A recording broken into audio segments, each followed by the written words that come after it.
प्रभु तेरी वाणी जीवन की रोटी, नैनों की ज्योति अंधेरा मिटाती।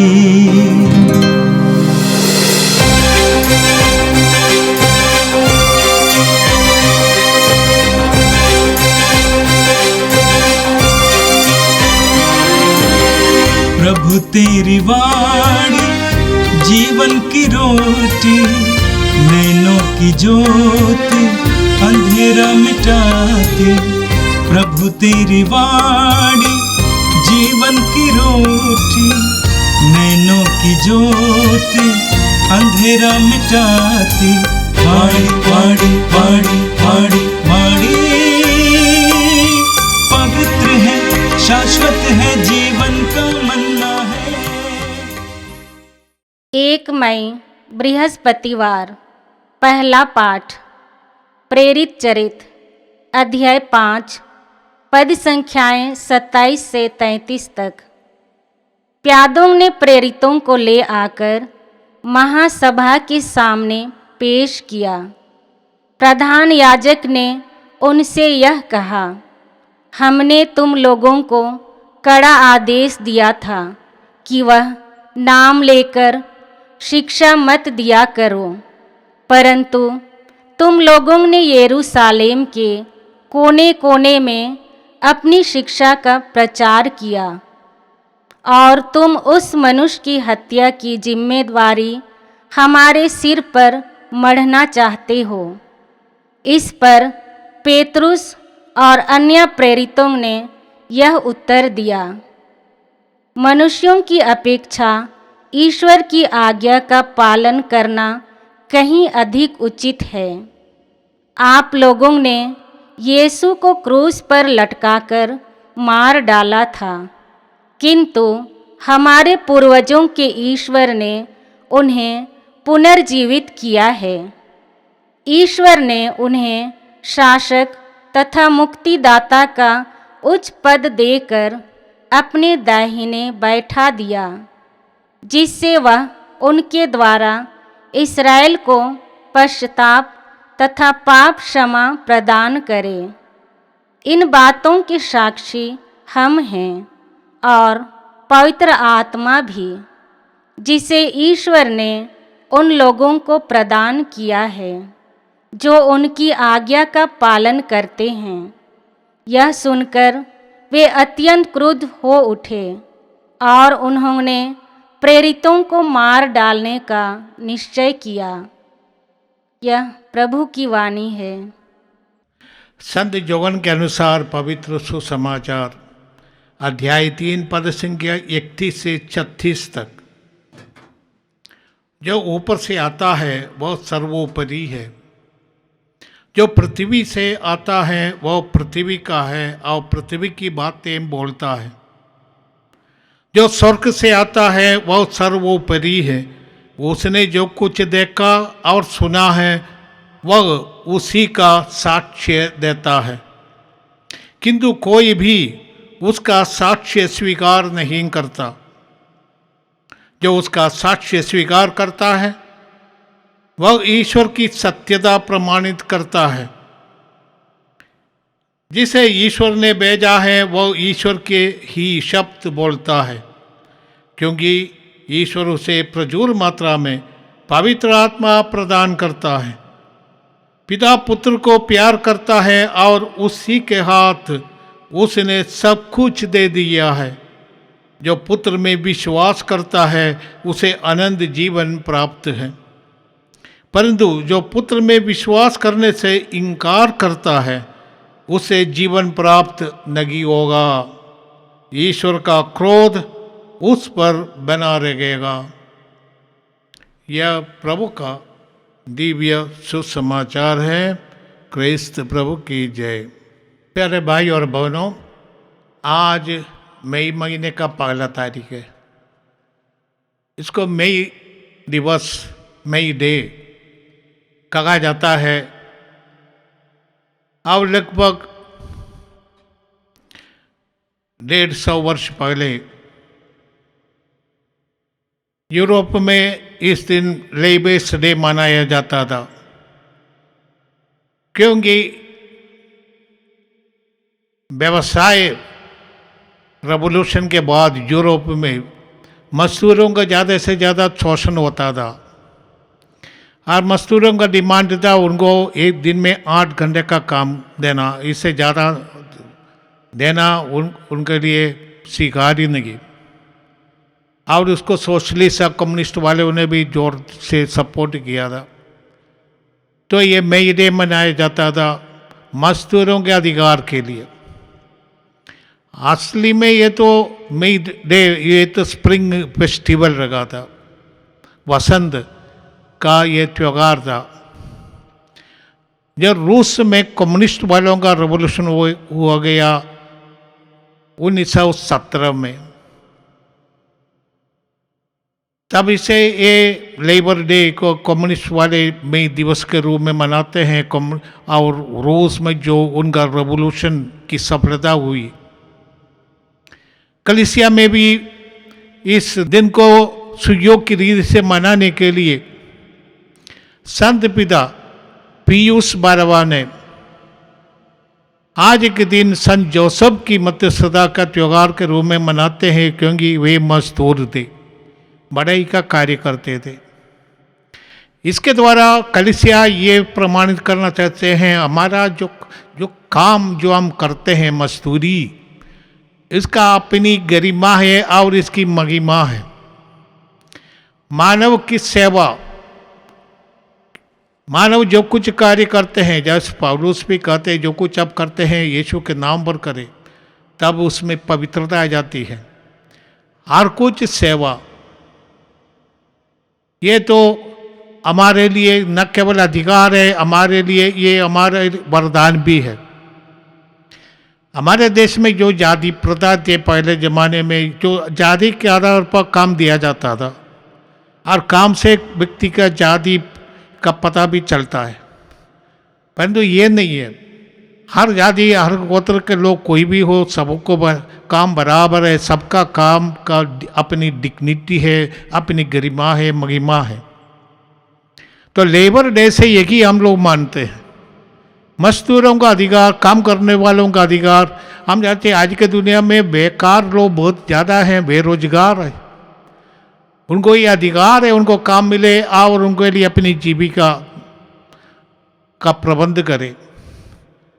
हम जानते हैं उत्पत्ति ग्रंथ में ईश्वर ने आदम बाबा से कहा था तुम अपने माथे के पसीने से खाना खाओगे, प्रयत्न करके, क्योंकि ये हमारे अभिमान की बात है कि हम अपना कमाई करें।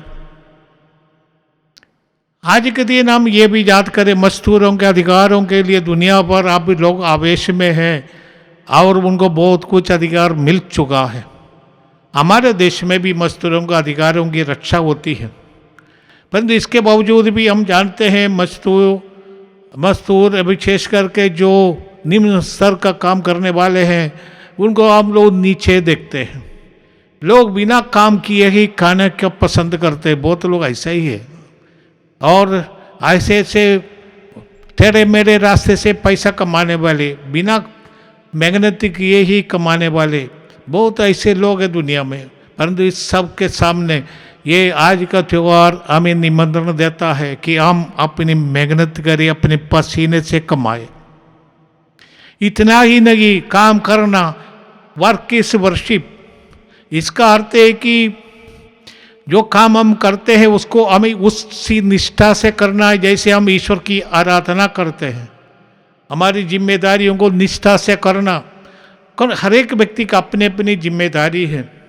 घर में माता पिता का अलग अलग जिम्मेदारी है, बच्चों का अलग अलग जिम्मेदारी है, गुरुजनों का अपनी अपनी जिम्मेदारी हम अलग है। उसी तरह हर क्षेत्र में लोग अपनी अपनी जिम्मेदारियों को निष्ठा से करें और उसी तरह करें ताकि हम ये ईश्वर की पूजा करते हैं। इतना निष्ठा, इतने आदर, इतने सम्मान से अपनी जिम्मेदारियों को निभाना, मैं दिन का यही मेरा विचार है। और इतना ही मैं बोलना चाहता हूँ। साथ साथ एक बात और है कि ईश्वर ने चाहा कि हम उनका सहयोग करें, सारी सृष्टि में ईश्वर मानव को अपने सहयोगी के रूप में देखा है और हमें अधिकार भी दिया है। तो ईश्वर की योजना के अनुसार जब हम अपने कार्य को जारी रखेंगे तो हम ईश्वर के महा योजना के अंदर हमारा कार्य का भी महत्व रखता है। आइए हम धन्यवाद देते हैं आज के दिन के लिए। आप पूरे दुनिया के पहले मजदूरों को, कर्मचारियों को और उनके अधिकार के लिए, उनके सम्मान के लिए लोग कुछ हमारे सरकार जो दुनिया भर का सरकार करेंगे वो सफल हो जाए। आज का प्रथम पाठ हमने प्रेरितों के चरित्र से सुना है।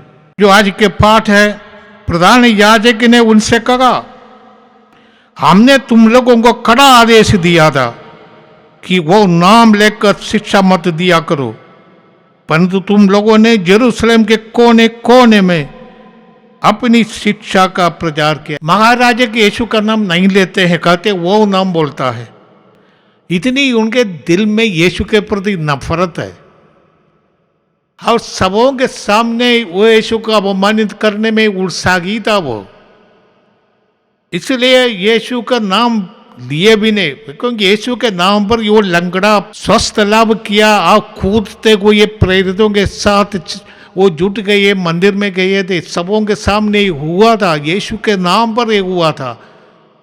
ये महापुरोहित के दिल में यीशु के प्रति और यीशु में विश्वास करने वाले लोगों के प्रति इतनी नफरत और गुस्सा है, इसलिए वो ऐसे करते हैं और कहते हैं। तो मगर दूसरा एक आरोप है शिष्यों के ऊपर कि तुम लोग उस मनुष्य के रक्त की जिम्मेदारी हमारे सिर पर मढ़ना चाहते हो, क्योंकि पेतरुस बार बार उनसे कहते हैं तुम लोगों ने उसको क्रूस पर चढ़ाया। असली में हम जानते हैं पिलातुस के सामने यहूदियों ने चिल्ला चिल्ला कर कहा उसको क्रूस दो। पिलातुस ने कहा इस निर्दोष व्यक्ति के खून में मेरा कोई जिम्मेदारी नहीं है। वो अपने हाथ धो दिया पानी से।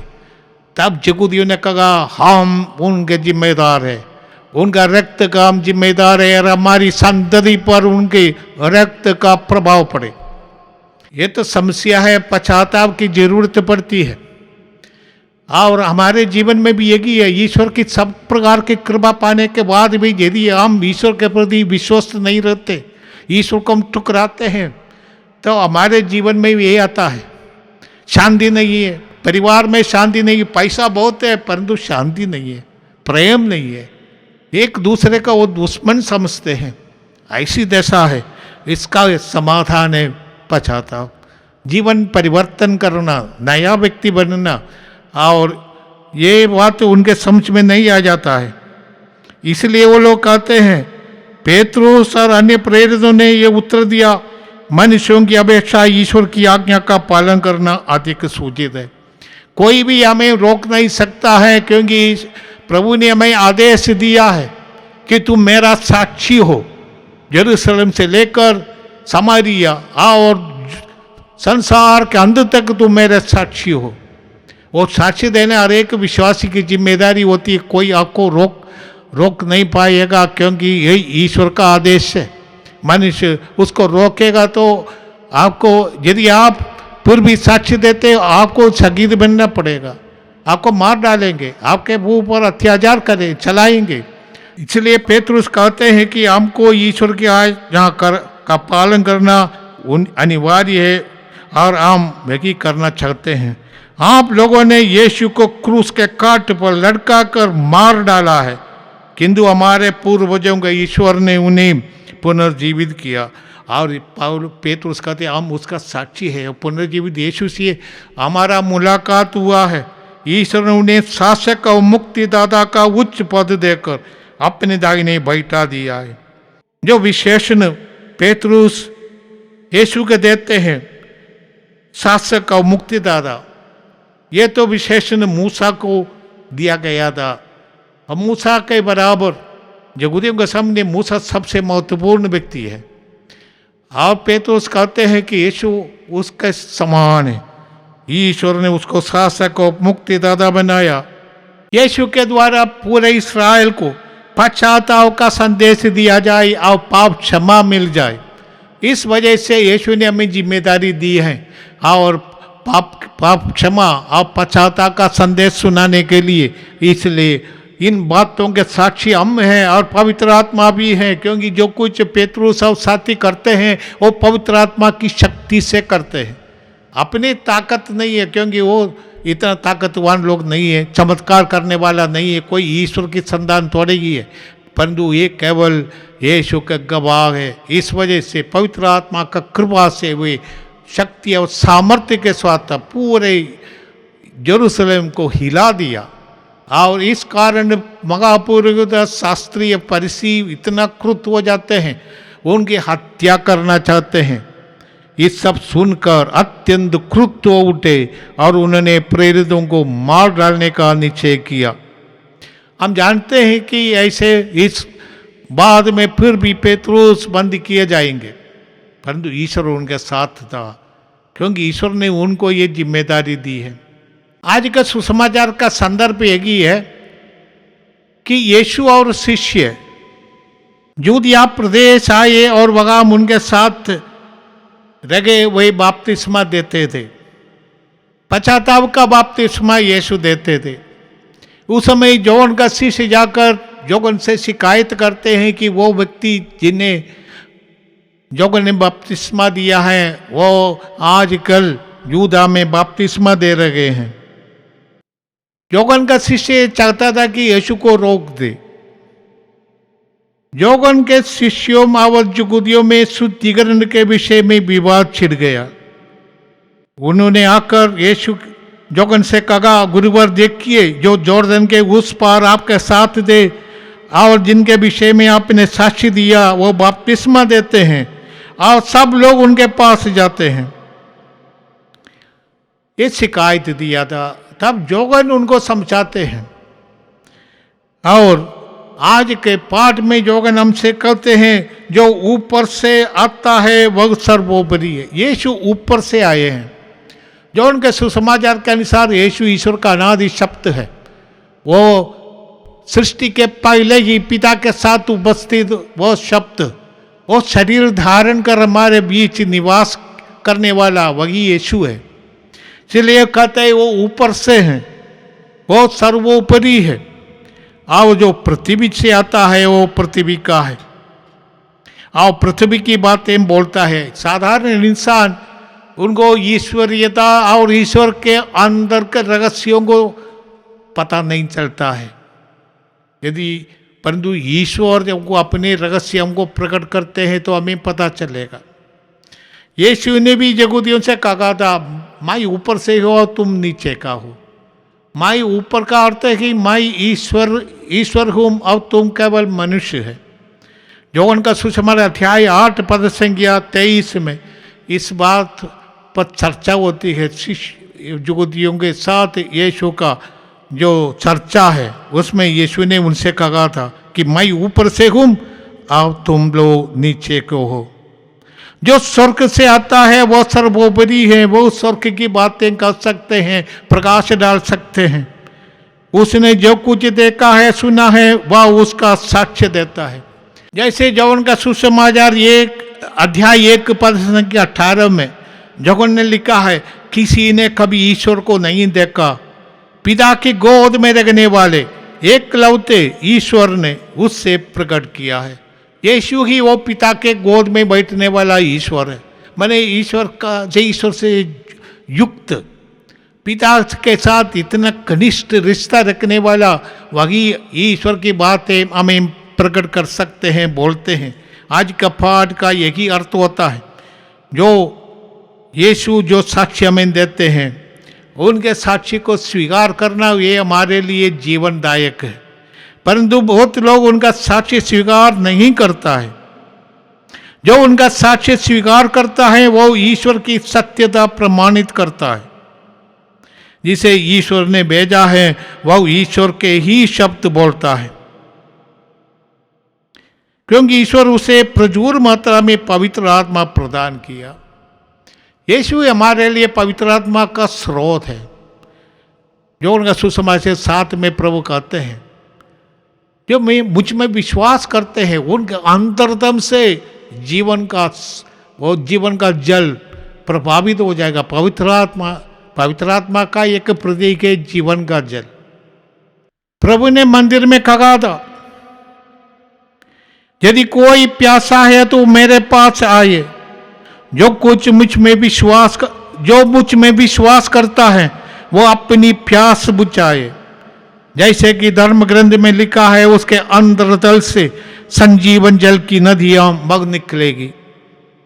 तो विश्वास करने वाले के अंतर्दम से जीवन का स्रोत, पवित्र आत्मा का प्रभाव नदी के रूप में निकलेगा। मैंने इतना वो चिन्ह चमत्कार उनके द्वारा प्रकट हो जाएगा। पेतरुस और साथियों के साथ यही होता है, क्योंकि वे यीशु के साक्षी दे रहे थे। और आगे भी हम पढ़ते हैं, पिता पुत्र को प्यार करता है और उसने उसके साथ सब कुछ दे दिया। प्रभु ने अपने शिष्यों को अंतिम आदेश देते वक्त कहा था, याद रखो संसार के अंत तक मैं तुम्हारे साथ हूं। पिता ने सब कुछ मुझे सौंप दिया है। मत्ती का सुसमाचार अध्याय 28 पद संख्या 18 में प्रभु कहते हैं, मुझे स्वर्ग में और पृथ्वी पर पूरा अधिकार मिला है, इसलिए तुम लोग जाकर सभी राष्ट्रों को शिष्य बनाओ। ये आदेश दिया था, जाओ सुसमाचार सबों को सुनाओ और मैं सदा तुम्हारे साथ है।